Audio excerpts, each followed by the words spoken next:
More than 4 months after Hurricane Maria decimated Puerto Rico's power grid, an old idea is getting a new look.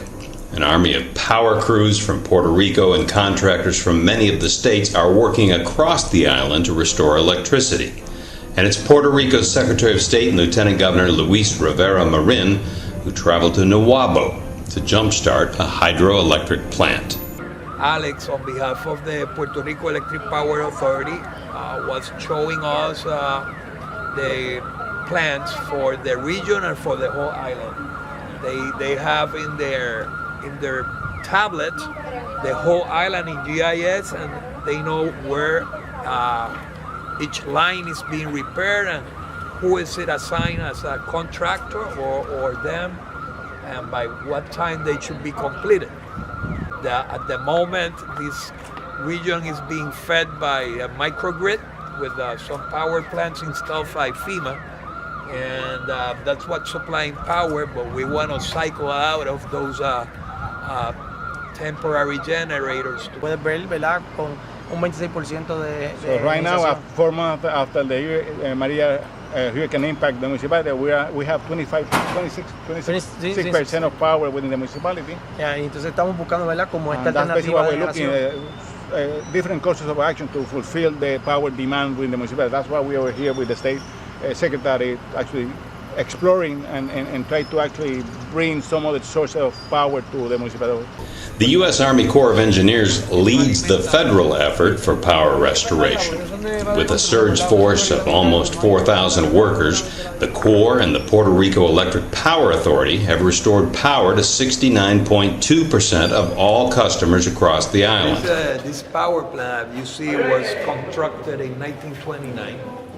But according to when we came in, we found that, as you see, it has been perfectly maintained.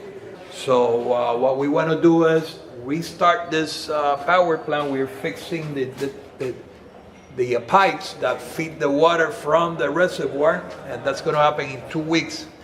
And then we can phase out the portable generators that FEMA installed, so we can then start generating from this site.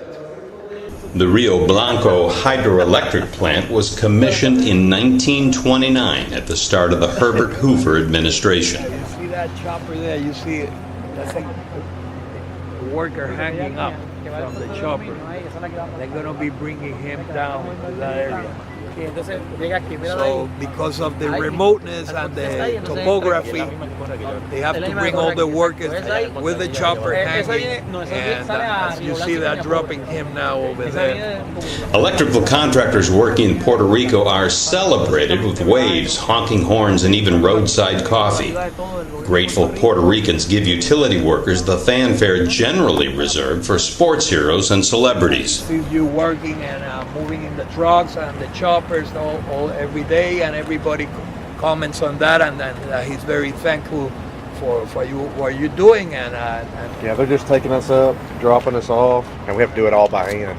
Yeah, we're the chopper flies out. Yep. All the materials, bring them by hand, so that makes it challenging. Yeah.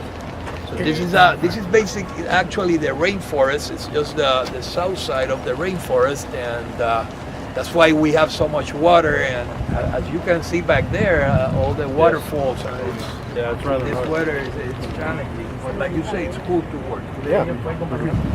We're thankful.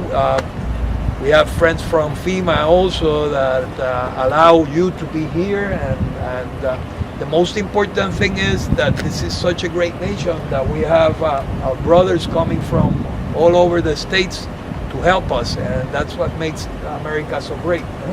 That's what we do. Yeah.